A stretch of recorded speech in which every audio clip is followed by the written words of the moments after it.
That perspective. As you introduced me, my name is Alana McLaughlin. I have been featured on the show since about 2010, which would be about 5 years. I have a middle school education. I am 13 years old, and I am your granddaughter.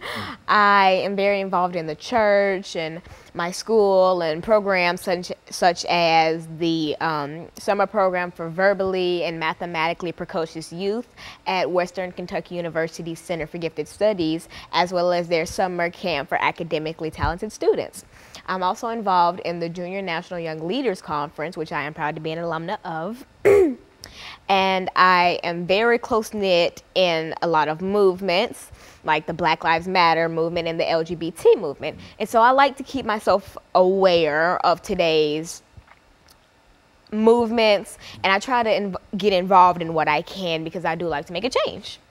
And so, in a real sense, you've had quite a bit of experience here as well as elsewhere dealing with a number of topics. But the topic today, I think, is somewhat intimidating in the sense that we often wonder what could an 11-year-old young lady 13-year-old young lady, you started with us at 11, 13-year-old young lady bring to us dealing with the rise and fall of Adolf Hitler. Let's start it from that perspective, and during this first 6 minutes, then we'll pick up again after the first commercial break.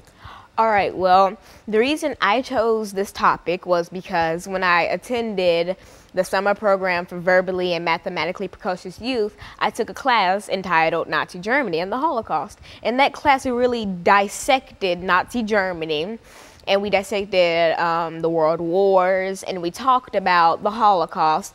But a big part of the Holocaust was, of course, Adolf Hitler. And so we really talked about his mindset and what would make someone so full of hatred. And it really sparked my curiosity, and I wanted to share the information that I received from camp with you. And so basically, Adolf Hitler, born Adolf Schicklgruber, was born to a small family in which he didn't have very much. And so for his childhood, he lived the average life of anybody in that day. I mean, he wasn't very poor, yet wasn't very rich, and he was normal. But things started to slowly go downhill as both his parents passed away and he was denied entry into art school. That's when Adolf Hitler really hit the cliff and just spiraled into this crazy mindset that we know him for today. And so in a real sense, his background had a very, very important part in terms of why you decided to select the issue of dealing with the Holocaust. As a matter of fact, I think we've talked about the Holocaust on this show before and several other issues dealing with the Second World War. As a matter of fact, you included Hitler as one of the three great dictators when we did that show dealing with the European dictators during the Second World War. I think you included Mussolini, you included Stalin, and you also included Adolf Hitler. And so you're back again dealing with Adolf Hitler. And I think that when we come back during the second segment, we've got about 30 seconds before we end this period. When we come back during the second segment, we'll have you to start off talking about the rise and fall of Adolf Hitler. And of course, we'll be back with our audience following this very, very short commercial break.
Thank you and welcome back to the second segment of the show for today. The topic is the rise and fall of Adolf Hitler, and we're fortunate to have with us to talk about the rise and fall of this great German individual, Alana McLaughlin. And Alana, let's pick up where we left off the last time, because I was thinking in terms of some of the things you said in reference to his background and et cetera, but speak to him in reference to however you wish. In the last segment, I talked about how Adolf Hitler's background had a very vital part in what made him the man that we know today. And so, well, I take that back. The monster that we know today. And so I basically talked about how he grew up in a normal household for that day and time, and nothing was really out of the ordinary up until both his parents passed away by the time he was the age of 19, and he was denied entry into art school. A lesser known fact about Adolf Hitler, he was really into art, and he could draw. He could draw faces and buildings from memory, but when it came to drawing full bodies and copying off of something, he wasn't very good at that. And so he did not pass the test to the art school that he applied for, and he was denied entry. So then, at that point, both his parents were dead, and he was homeless. So he was a homeless man for a while. He would live in shelters or on mattresses wherever he could find, or even in train stations. Then he decided to go back again and try to apply to art school again. He was denied entry once again. And so then again, he was homeless, but he did get an inheritance from his sister that was supposed to be left for him when his mother passed. So then he did have a little money on him. So he decided to buy some new clothes and try to freshen up his life. He started attending anti-Semite meetings where he would listen to people speak about how Jewish people are going to run Germany into the ground. And so then he started to get up and speak himself. And then he made a reputation of being a great speaker. He could get up and just talk and talk and talk. And a lesser known fact about Adolf Hitler, he had a problem with spitting. He would spit everywhere. But nevertheless, he talked and he talked and talked. And so after he made this very good reputation of being this great speaker, he started the Nazi Germany movement, basically, where he created the swastika, and people started to wear the swastikas as patches on them or on pins, and that's what really started the rise of Nazi Germany. He actually himself created the swastika? Swastika? Swastika. Yes. Or he was the first one to reveal it. No one really knows. But either way, he's credited for the swastika. And so Adolf Hitler, after being known as this great speaker, was arrested and put into jail, where he wrote his autobiography, Mein Kampf. Mein Kampf was so poorly written that a bunch of editors turned it down. And so he asked a couple guards while he was in jail and a couple other cellmates to help him rewrite Mein Kampf. And then another fact about Adolf Hitler that a lot of people don't know, when he rose to power in Germany after being released from jail, he made every household in Germany own a copy of Mein Kampf. Every household had to have one. It was law. And for birthdays or weddings, you were supposed to give Mein Kampf as a gift. And so he knew that unless he made people buy the book, no one would buy it, because it was poorly written. It didn't have a lot of punctuation, and it had a lot of grammatical errors.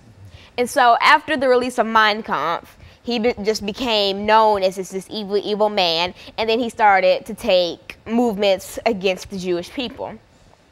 It started with things like burning down a synagogue, and then making them clean it up and then pay for the damages.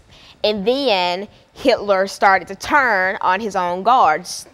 And so basically he would turn on the SS, and he killed a lot of his guards and then made a whole new foundation of guards and future leaders, which really help jumpstart the Holocaust. And so with Hitler and his newfound army of these dolls, basically, he started what we know as one of the worst periods in history. He would have, oh, another fact about Hitler, he had training camps for children who wanted to grow up to be guards, like a part of the SS and etc. He would have Hitler like teen camps. He would have some for girls and some for males, and the girls would be taught, you know, how to stay at home and get pregnant and take care of children, while their husbands would be taught, you know, how to fight and beat and shoot guns and etc. And so Hitler made this well thought out blueprint of how he wanted the world to be run and how he wanted to exterminate the Jewish people. Well, what was his attitude? I mean, why was this attitude toward the Jewish population? I mean, what created that kind of hatred for that he had for them? It's actually, that's up for debate, because a lot of people say that his hate for the Jews came from the man who denied him entry into art school, who just so happened to be Jewish. Or it comes from how in the Bible, you know, the Jews killed Chrysler, and he read that and just thought that he was going to take matters into his own hands and exterminate the Jewish people. But that's really a subject that no one knows for sure. And since Adolf Hitler killed himself when the war was over, no one really knows. And he doesn't really discuss it much in Mein Kampf, but he does make it very prominent that he does hate the Jewish people. And not only did he hate the Jewish people, he hated the Slavs, anybody who wasn't, you know, the blonde hair, blue-eyed type that he liked, the Aryan race. And a thing about the Aryan race, there is no Aryan race. That's always been something that no one really knows. Aryan is supposed to be a part of a country, or no, a part of a continent that houses these people. It's not necessarily, there's no real Aryan race. As a race, as a racial, ethnic. Yeah, there's no ethnic group that's called Aryan. It's more of kind of just a group of people. But over time, that's become the definition of the people that Adolf Hitler liked. And so basically, Adolf just went off the deep end, and he made it his life goal to terrorize anyone who didn't fit his criteria. And that's what he did for a while. Okay, so let's take this second commercial break, and then we'll come back and we'll pick up on that last 10-minute segment. And we'll be back with our audience following this very, very short commercial break.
Thank you and welcome back to the final segment of the show for today. The issue is the rise and fall of Adolf Hitler, and Alana McLaughlin has given us some information about his rise, and I think now, Alana, you will talk about the fall and, in a real sense, the demise of Adolf Hitler. Let's do it from that perspective, to bring in as much information as you can during this last 10 minutes, dealing with some of the high points in reference to his life. So in the last segment, I talked about the Hitler and his crazy mindset, and I really went into the Holocaust. And now in the segment, I'm going to basically talk about more of the fall of Adolf Hitler and the aftermath. All right. So it's nearing the end of the war. The guards of the concentration camps know it's near the end of the war. They know the time is near, that everything's about to be over. So they have the bright idea of trying to eliminate the lasting Jews and trying to make this Holocaust seem like it was all a hoax. So basically, what they would do is they would kill off the remaining Jews in the death camps or concentration camps, or in the work camps. They would kill them off, and they would try to tear down as much of the camp as they could. Like, for instance, Auschwitz. They killed the remaining people there, and they tried to tear down Auschwitz as much as they could. But luckily, they didn't tear down the whole thing. So if you just so happen to find where it is, I mean, there are a few lasting bricks. But another fact about the Holocaust, some survivors who barely survived Auschwitz came back to the site where they were held captive, you know, over the years, and they would take a brick from Auschwitz and just keep it as memory. And the gate that says Auschwitz, it can be found in the U.S. Holocaust Museum, which I was fortunate enough to visit over the last couple weeks. I went there about 2 weeks ago. And so I'm going to talk about the Holocaust Museum for a second. In the museum, it has a very intricate setup. For instance, it has 4 floors, but you don't go, you go 1 floor and you keep going up. You go to the 4th floor and you go down. So you get on this big elevator, and they try to squish as many people in as they can to try to capture the essence, or capture a fraction of the essence of how it would be in a train car. And so this video shows up on a screen in the elevator, and it talks a little about the Holocaust, but not very much because they don't want to give much away. So you ride up to the very 4th floor, and in the 4th floor, it just talks about the rise of Adolf Hitler, his childhood and, the beginning of the Holocaust. But in a different section of the 4th floor, it gets deeper into the Holocaust. So after you leave the 4th floor, you walk through a staircase, or kind of like a little bridge, where if you look out of a window, you can see the lower floors. But a fun thing about it is, on the little glass panels of the museum, there are names of families that were involved in the Holocaust. So you'll see Horn and a lot of other names that were families of people who were killed in the Holocaust, and they're all etched into the glass. So you walk across this bridge, you enter the 3rd floor, which talks more in-depthly about the Holocaust, and they even have a train car, and it's not even a replica, an actual train car that they had to have flown in and dropped into the building, and they had to build the building around it. And so you can see that train car, and you walk through it where you can explore other divisions of the 3rd floor. After that, you walk down a staircase, and if you look out of a window by the staircase, it says, "Never forget, always remember." And so you see more of those bold yet simple statements around the Holocaust Museum. And like, for instance, outside of the Holocaust Museum, like on a door, or not on a door, but on kind of a wall, etched in, it says, "You are my witnesses." And it's a passage, it's a little scripture from, I think, Isaiah in the Bible. And it says, "You are my witnesses." And so that really means that we bear witness for the people who can no longer tell their stories. And it is our duty as people who are living after this has happened, to tell our children and for them to tell their children, so that the memory of this is never forgotten. Because there are people out there and there are websites out there that try to chalk the Holocaust as a hoax. And you can find, and you have to be really careful where you look up information about the Holocaust, because you will find a lot of sites like that. They'll say concentration camps never existed, the Holocaust never happened, it was all fabricated, it was all a war tactic or something like that. It's stuff that doesn't really make sense. And so we have to bear witness to these people. And so when you get done with the third floor, you go to the second one, and it has testimonials from people who happen to survive the Holocaust. And there's this one real popular testimonial about a woman who married the man who saved her, or a man from the army who came and, you know, rescued the people that were in her camp. And so after you take a walk around the first floor, oh, I forgot an essential part of the first floor, the shoes. It depends on what time of the year you go, but you will see shoes from the Holocaust.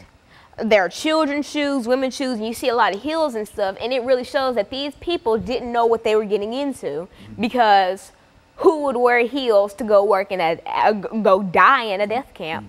And so it really shows how these people were fabricated and lied to, only saying, oh, they would be going to work.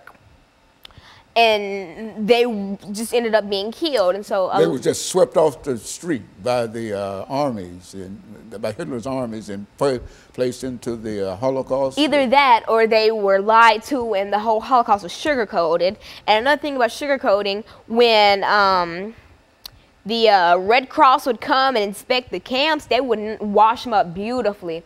They would make it look like everyone was having fun. They would give, about a month prior to when the Red Cross would visit, they would give the workers food and lots of drink and stuff to kind of give them pounds, because the life expectancy in a Holocaust, in a death camp or a concentration camp, was 275 days. You weren't even going to make it a year, and that's because they didn't feed you, you barely bathed, you never had enough to drink, and you basically didn't have all the basic human necessities that we as people take for granted nowadays.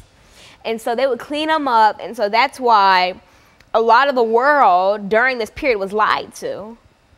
And only until it was too late did we realize what was happening, because either a lot of stuff wasn't broadcasted, or only the good stuff was broadcasted, and it would just be lies. When we would see people smiling and just skipping along, these people were grieving the death of their children who were just thrown into furnaces because they were marked incapable of work.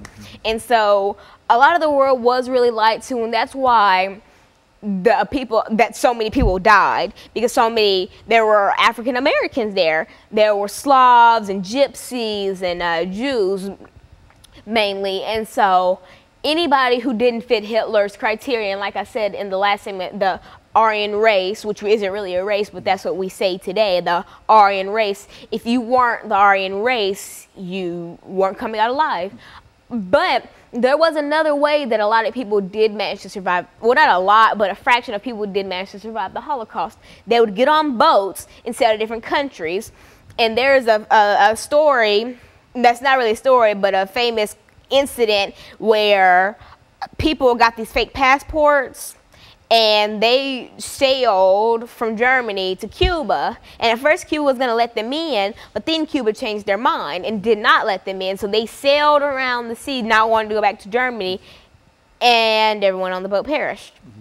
And so all these people, and unless you had connections in America, then you could get out if you got a fake passport, you flew over there. And that's how a couple families did manage to get out of the Holocaust. But besides that, it was a death sentence. There was no way you could escape Nazi Germany. And so in a real sense, Alana, you were able to get a real experience from your visit to the Holocaust Museum, and you would advise and encourage everybody else to do the same. Yeah. Is that what you'd say? And I forgot to mention, the first floor and the very last floor of the Holocaust Museum says the Hall of Remembrance, and there's an everlasting fire, and it's always reminding you to remember. And of course, let me encourage you to tune in again next week to another informative edition of Comments. Thank you, and good morning.